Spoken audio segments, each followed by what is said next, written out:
Okay, I'm going to start off. Um, as Philip mentioned in the beginning, my name is Rina, and I'm going to share a bit about tax. I have a tiny assistant, and you can interrupt any time for questions. There are no dumb questions. Some questions just have easier answers. So ask away. Um, as you read, started off by mentioning that budgeting is a tool. I also want to encourage you to think about tax as being a tool. I think once you mention the word tax, people are often quite negative about it. The first thing people, whenever I mention I study tax, people say, "Oh, then I don't want to talk to you anymore." And I think it's often a misconception about what tax actually is and what my responsibility is around tax. My responsibility is to be within the tax law and to pay my tax. And once that is done, my responsibility have been handled and that is done well. Whatever happens with that tax is no longer on me. I'm no longer responsible for other people's spending with my tax. My responsibility was to pay that and to be within the tax law. So I just want to mention that starting off, that tax is a tool and it is a positive thing. It can be done well. So just as an introduction, I'm going to run through the different tax types that are applicable to individuals. The first one being income tax. The rest of the session will be on income tax. So I'm not going to go into detail on that, but that is the tax that's payable by an individual on your taxable income. The second one is capital gains tax. That is also a tax that individuals can trigger when you dispose of an asset. The capital gains tax is not a separate tax. It actually forms part of income tax. So during the tax calculation, we'll look at a bit later on, it will you will see exactly where it falls in. Then customs duties. So this is not something that individuals trigger often, but it can be when you decide to import items. Then you will trigger customs duties, and that is just by the or put in place to protect the local economy. Then donations tax. So there's a threshold of 100,000 Rand on a donation. So whenever amount you receive a donation of less than 100,000, then you won't trigger that, but anything more, a donations tax of 20% will be levied on that. And also the person making the donation is responsible for paying donations tax. So if you are the receiver, then you are in a good spot. Then the next one I have on the list is estate duty. So estate duty is only levied or triggered when someone passes away and their estate is taxed. That is taxed at a flat rate of 20%. Then you read also mentioned pay as you earn. So pay as you earn is the tax which your employer is responsible to withhold from your salary and pay that over to SARS on your behalf. So it is money it's your money, but it's being paid over by your employer. So it's not money that ever actually comes into your account or that you are responsible to pay over. The employer is also responsible for doing that tax calculation. And then the last one I have is provisional tax. So provisional tax, I think that can often confuse people, but provisional tax is actually a wonderful system that SARS has in place when you earn income that isn't taxed directly. So that is typically anything over and above your salary. If you, for example, earn rental income, it is a good idea to register for provisional tax to ensure that during the year there are 3 provisional tax payments. There's 2 that must be paid and a third optional. To pay provisional tax on your income during the year of assessment to make sure that when it comes to year end, that all your tax has been paid and that there aren't any additional and large tax payments that has to be made. I think that also slots in with budgeting. It's obviously a much better idea to pay smaller tax payments than to sit with a large lump sum payment at year end. Then I have the question to ask, who should register for income tax? Oh yes, question. Donation. Why is tax being levied on donations? SARS's point of view is, or how I explained to my husband once, is that SARS has a big net, and that they want to catch all the money that flows two different places. So say, for example, you have a husband and a wife, and my husband says, but he is looking after our family, and he's going to, or he has his own business, and he's just going to give all his money to me as a donation. At the end, he's paying less and less tax because he is passing away or passing the money to someone else, but I'm sitting with all the money. So it's just to make or to put payment plans in place to make sure that as money is flowing to different spouses or companies or areas or from parents to children, that can be taxed. Then I just ask who should register for income tax. So SARS actually asked that all people earning an income from a salary register for income tax. This does not mean that you should be paying tax. This does not mean you have to submit an income tax return every year. I think it's just from a control point of view to make sure that as money or that SARS is aware of everyone earning an income. And then it's a very simple and easy process to register for income tax. You basically need those 3 items that I listed on the screen: your ID, proof of residence, and bank statement. And it can also be done online. Then, as I mentioned, that not all taxpayers registered should actually pay tax. So who should pay income tax? This is I think, what people often want to know. Do I trigger the threshold? And the threshold is based on your age. Then income tax is done or calculated by a very simple formula that looks like this. So you start off by your taxable income. We will look at every line item that I've listed on the screen in detail after this slide. So we start off with your taxable income. Then we take out any exempt income. You also take out any deductions or allowances. You add your taxable gain, and that equals your taxable income. Then you can go to the SARS tax tables, which list where you would fall in the bracket, and calculate that. Then SARS gives a rebate, again based on age, and that equals your tax payable. So what is considered taxable income? This is quite a broad definition which SARS gives to income. It is most of the time, it is calculated, as I mentioned, by your employer. But examples of that would be your salary, a wage, bonus, overtime, any taxable benefits, and even certain lump sums. Then profits or losses from a trade. This can depend on what you are busy with. Perhaps you are doing investments that would qualify as a trade. Then the income from being the beneficiary of a trust. This is similar to the donations question, that if you are running money through a trust, for example, from parents to children, then the children would be taxed, or depending on certain exceptions, but then the children would be taxed on that income. So it's to make sure that income is being taxed. Then we have directors' fees, investment income. As South African residents, we are taxed on worldwide income. Therefore, any local and foreign investments is taxed. Then rental income or losses, pension income, and again, capital gains. Then I have exempt income. So exempt income is income that was included in taxable income, but then taken out because it is not taxable. So the examples that I have of exempt income, all the list I've mentioned are not inclusive, or that's not everything that you get, but that's just the most common ones. So the first one I have listed is local interest, and that is only to the amount of 23,800. As I mentioned, that tax is a tool. Then this can be taken as a tip, and I think Deneen will also share about this later on. But if you are looking to make an investment, or you're looking to make a saving, to realize that there is a limit on the local interest that you earn. So if you want to make an investment, but the interest will become more than that, then to realize that amount will be taxed.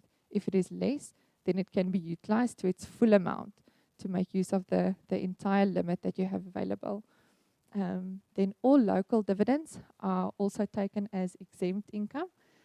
This is not because local dividends are exempt from income tax. It has already been taxed by the company and is paid out to the taxpayers as a net. So you don't have to pay further tax on it because the tax has already been deducted. Then foreign dividends, that is calculated via a formula. So it is to a degree, foreign dividends are also considered exempt income. And then the tax-free investment, I think, which is a large focus point of the next session, but that is also exempt. And then any inheritance funds that you receive is exempt, and that is again because estate duty has already been levied. So the estate of the person who passed away has already been taxed, and therefore if you earn any income from that estate, or not earn, if you receive any income from that estate, the tax has already been paid, and therefore it's no longer your responsibility. So it can be taken out as an exempt income. Yes. So foreign or local, yeah, foreign dividends. So local dividends, it's included and again taken out, and the same for foreign dividends. It's only exempt to a certain, or it's calculated by way of a formula, so it's not the full amount. So a portion of it would be considered as exempt. Yeah, no problem. So the question is, when does an investment income become a taxable gain? What is the difference? So it should be taken on a case-by-case basis, and there are rules that SARS provides in how to determine whether something is capital gain or an income. But the general rule, the tax principle behind it is called the fruit and the tree principle. And the tree is considered the taxable capital gain, where the fruit of it is considered an income.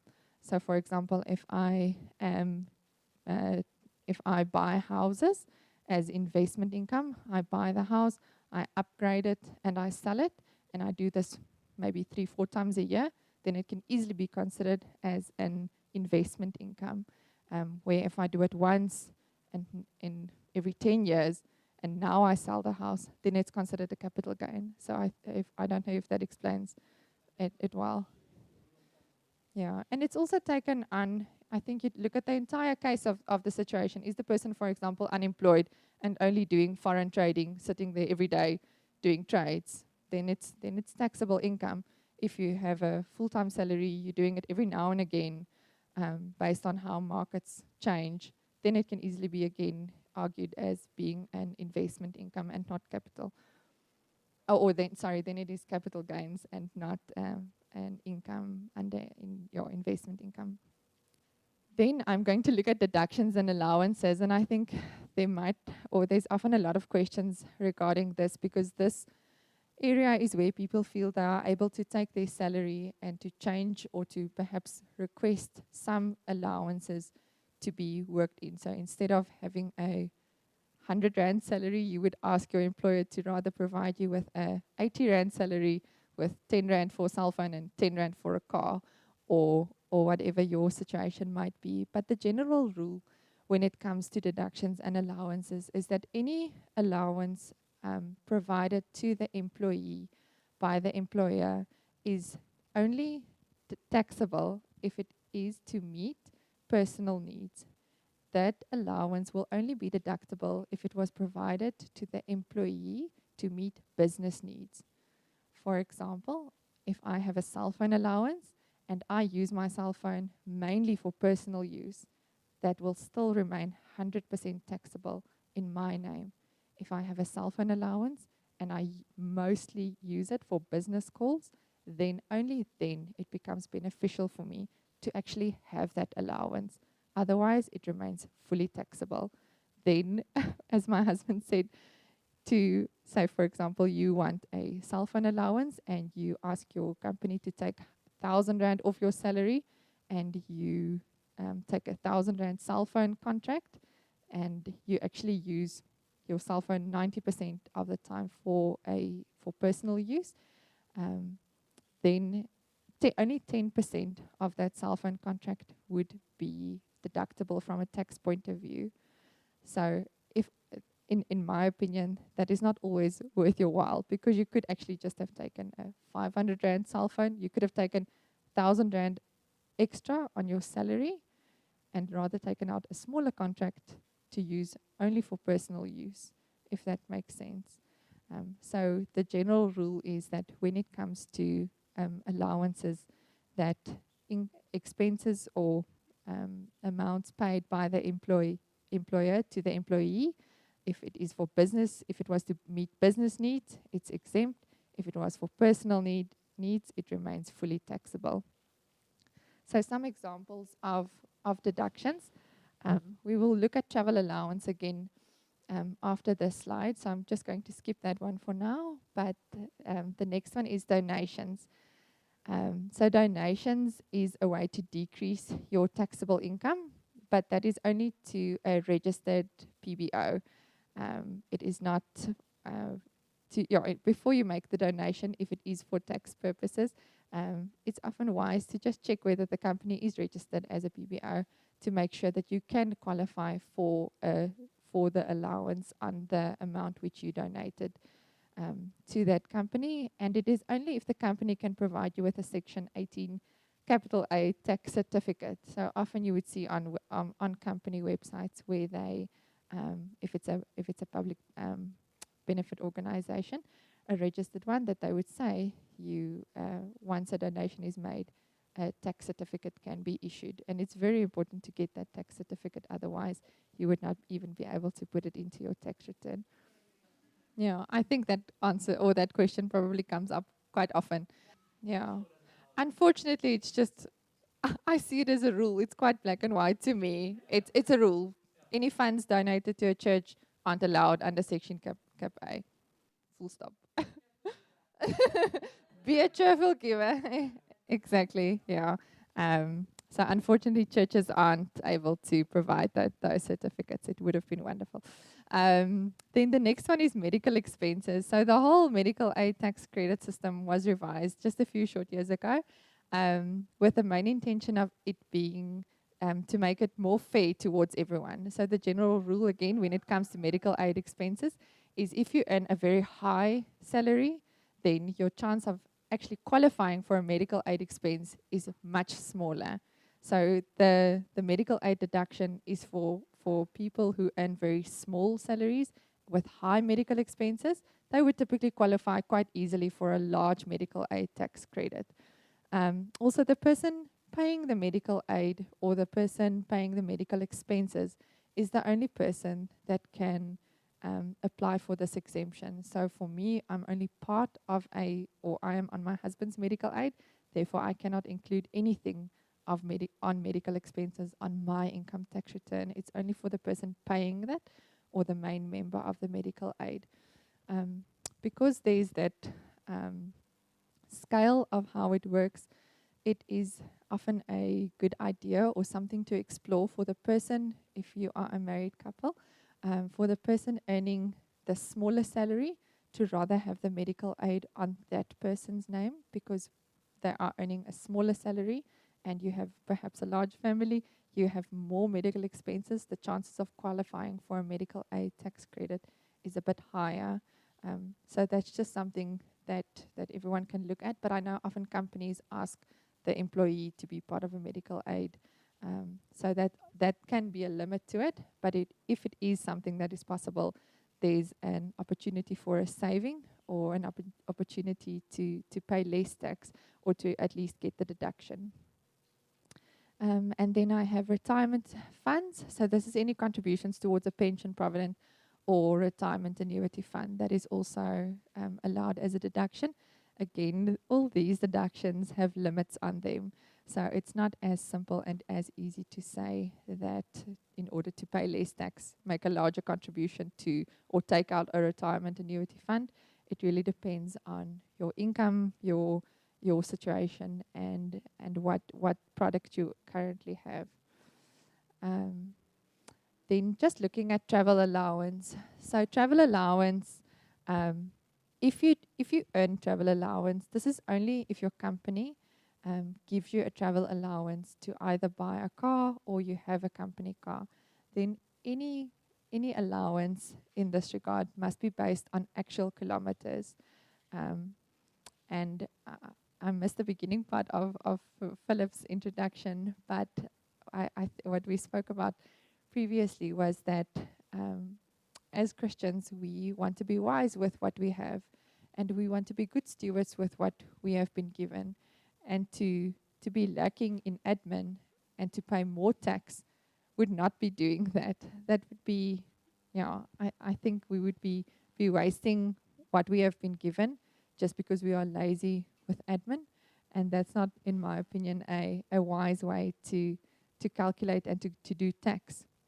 Tax is a tool, so if you just keep accurate track of your actual kilometers, then you can have, or you can earn a lot of, or you can get a big tax saving if you do it, if you qualify for it.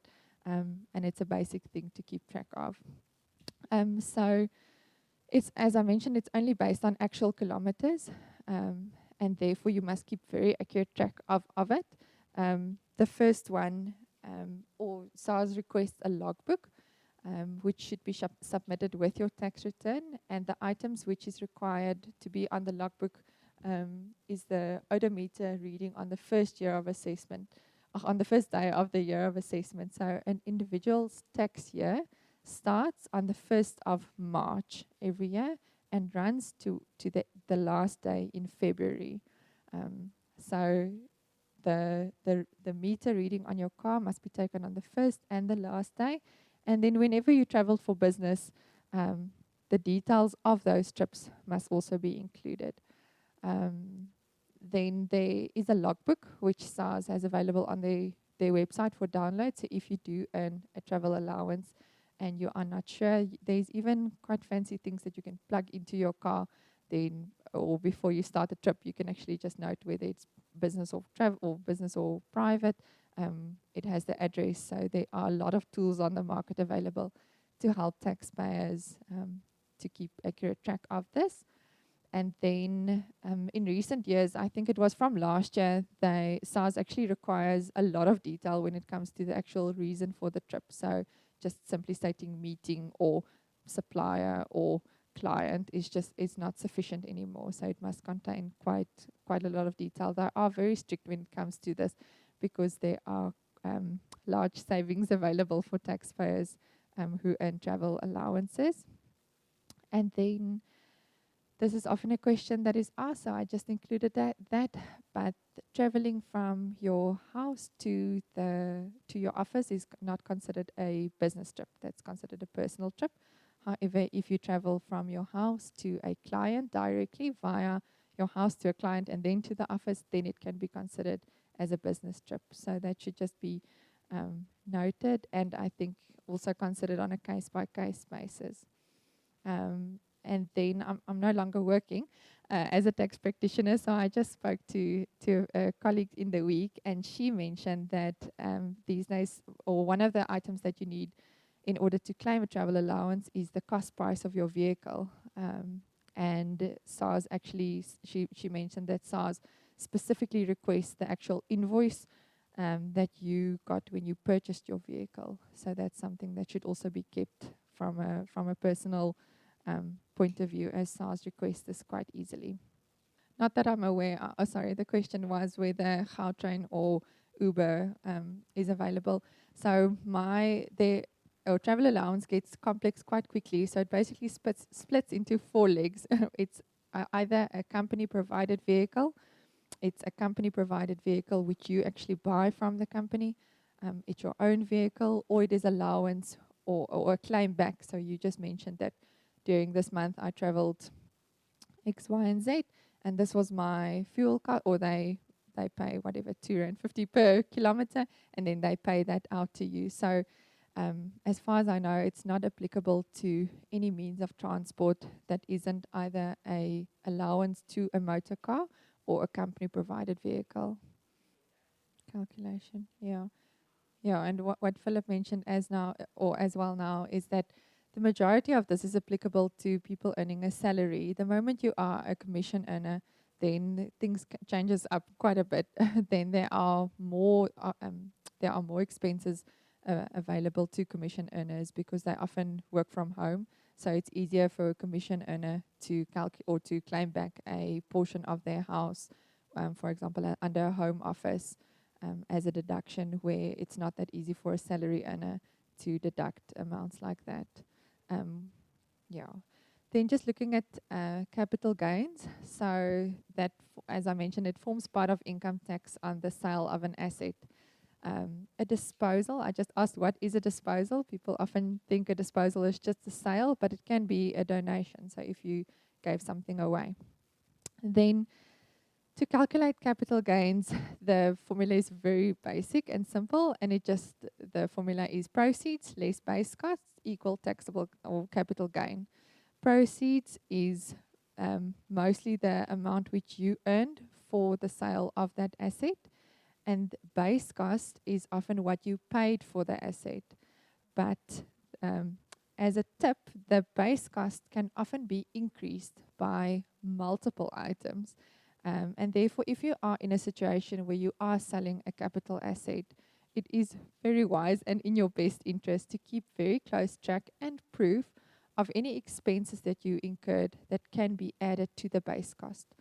So, for example, if you are selling a flat which you bought as an investment, or it used to be your primary residence and now you are selling it, items that can be added to the base cost. So the base cost would predominantly be the price that you paid for that asset, but items that can be added to it are any improvements, any legal fees or service fees which you incurred in order to sell that asset. For example, you had an estate agent come to value your property. That cost which you paid to the estate agent can be added to your base cost. And obviously, looking at the formula, the higher your base cost, the smaller your capital gain. So it is when you are in the position of selling a capital asset, there's a very easy and basic guide on the SARS website. It's called an interpretation note, and it says, I think it's called like the ABCs of capital gains tax. And under that, there's a very detailed explanation of and examples of items that can be added to the base cost. So it would be a good idea to look at that and to keep record of that as you are busy, for example, renovating or busy with capital assets. Then there's an annual exclusion of 40,000 Rand for an individual. So only if the capital gain portion is higher than 40,000 Rand, then that would actually form part of your income tax. Anything smaller than that would not attract any tax. And then there's a primary residence exclusion of 2 million Rand.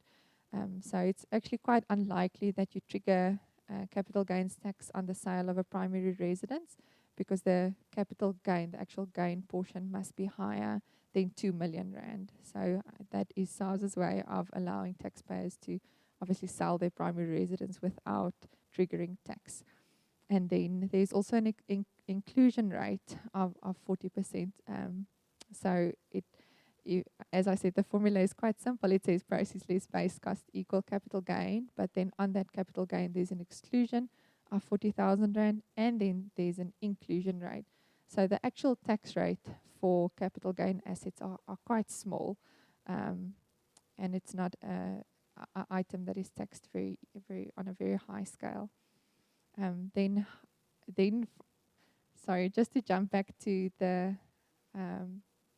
larger scale calculation. So we've looked at taxable income. That was mostly remuneration or bonuses, salaries, examples. Then exempt income was mostly investment income, if you remember. Deductions and allowances was travel, medical aid, any amounts paid to your to any retirement funds, and then added your taxable capital gain. Then if you look at your taxable, and that equals your taxable income. From there on, once you've determined your taxable income, then you can only jump to the tax tables. So people have often said they get their pay slip, and they want to calculate how SARS calculated that pay as you earn, where you see where it's not that simple, because as I mentioned in the formula, there's lots of items that are first deducted, and only then you go to the tax tables. So I've just listed the tax table on the screen to show the percentages which you are taxed at, and we will do an example of that now on a very basic calc. Then all taxpayers qualify for tax rebates. So this is once the tax has been calculated, an amount that is deducted from the actual tax. I don't know why it's there. I feel the tax tables could be less, but this is an amount, and it's based on age. Okay. Oh, well, cool. So that's the rebates that are or deducted from tax. And then I have a very basic tax calculation just to show how those tables work. Um, this taxpayer only earns a salary of 20,000 Rand per month, and the taxpayer is below the age of 65. So you have to work on a yearly basis. So you multiply by 12 to get to your gross salary for the year. Then, if you go back to the tax tables, you would see that this person would fall into the second tax bracket. Um, and that 37 is the basic or is the flat rate of tax that is already applicable. And then any amount over and above the 205,900 is taxed at a rate of 26%. So I've just done the calculation there to show you how it is calculated, but it is quite basic and simple to work out. Something that I want to mention is this is never the responsibility of a taxpayer. So this is calculated by your employer and where your pay as you earn is deducted. So if you don't understand this formula or you are unsure or scared that you would miss something, this is not something that you need to worry about, as it is already calculated by your employer. The pay as you earn is deducted from your salary. It's just to show how that pay as you earn is actually calculated. Then it adds up to about 2,500 Rand tax per month, and you take that obviously off your salary, and that would give you 17,000 Rand almost as a take-home pay. Then something, or this can be a pitfall if you earn income from multiple sources. I think people are often worried about them being pushed into a higher tax bracket because of income from different sources, and that is definitely a reality. So the example that I have on screen is just to show the effect of how easily that is achieved. For example, this person earns two salaries, one of 15,000 Rand a month and another one of 8,000 Rand a month. Multiply both by 12, and in each or by each company, the taxpayer only falls into the lowest tax bracket. So that income is only taxed at 18%.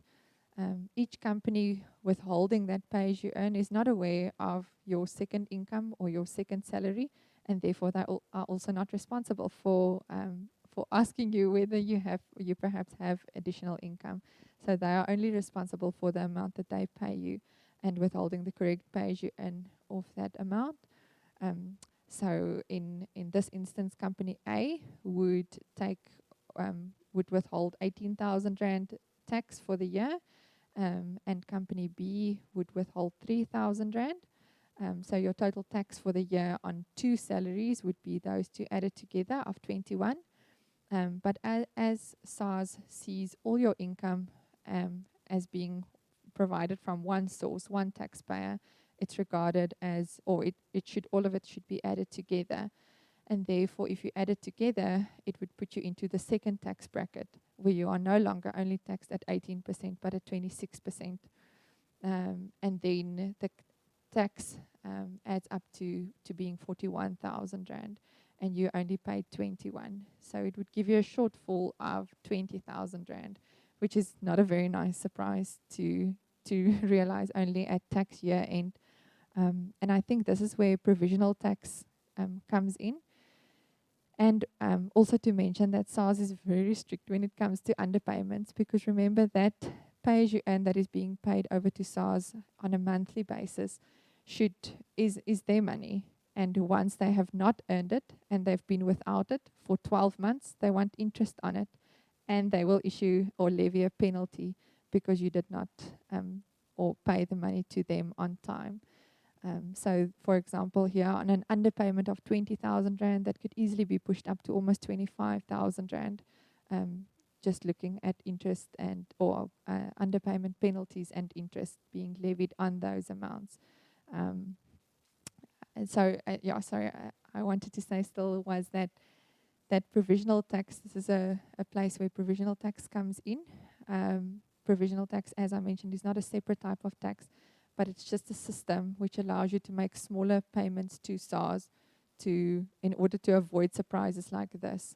And I think people would often also want to know when you should employ someone to do tax on your behalf. And if you are in a situation where you are earning income from more than one sources, and this can also be investment income, if you have a large investment portfolio, then you would, or it's worth your while to actually do the calculation, even if it's a basic calc, to see whether it would perhaps push you into a second tax bracket, and to then register as a provisional taxpayer. SARS also levies penalties on the if you declare, say for example, you are registered as a provisional taxpayer and you just declare zero return, you don't have to pay any provisional tax, and it comes to year end, and now you have underpaid and you have to pay in. They also levy penalties on that because, you registered and mentioned that you have additional income. It's also important to note that the onus of tax remains always on the taxpayer. Therefore, even though the company is withholding the pay-as-you-earn on your behalf, the onus will always be on the individual, and to do your homework on that. So another option, if you do not want to register for provisional tax, or if it was just a second job for a certain season or term, then you can also consult one of the employers and mention the second income to them, and then additional pay-as-you-earn can be withheld from your salary. So there are options available if you earn income from more than one sources. Then I want to talk about submitting your income tax return. So this is a very simple process, and I think SARS has or tries to make it as easily as possible for all taxpayers to be compliant when it comes to submitting income tax returns. So it's done via e-filing. If you don't have access to a computer, you can do it at a SARS branch, but it's quite easy to do it online. Tax season starts on the 1st of July every year. So as I mentioned earlier, your year of assessment ends at the end of February, and then there is time for the company and companies, for example, medical aid, which you contributed to issue you with all your tax documents or your SARS source documents. And this is normally issued then from March until June. And then when the 1st of July comes, tax season opens, and then you are able to submit your income tax return. So all companies are also responsible for submitting your information to SARS. For example, your employer submits your earnings to SARS via an IRP5. The medical aid companies, they also submit those data to SARS. All the banks, investments, all that information is submitted to SARS. So SARS actually has the information, and you submitting it allows them to make sure, or to enable them to check that everything has been disclosed. And then the tax season ends on the last working day in November. It's always such a rush, those last few days of November, but it really doesn't have to be. It's so simple and easy to do it. And I always encourage people to do it on the first day the tax season opens, because then it's done. And really, it doesn't take that long. I mentioned that the source documents are submitted to SARS by companies. When opening your tax return, the majority of the information of your earnings, your investment income, your medical aid expenses should already actually be on the system, and you can compare it against the documents which you received from your various companies. And then once the tax return has been submitted, SARS issues an assessment. The assessment just confirms the net result of the calculation. So this would either be a refund due to you, or money that has to be paid into SARS.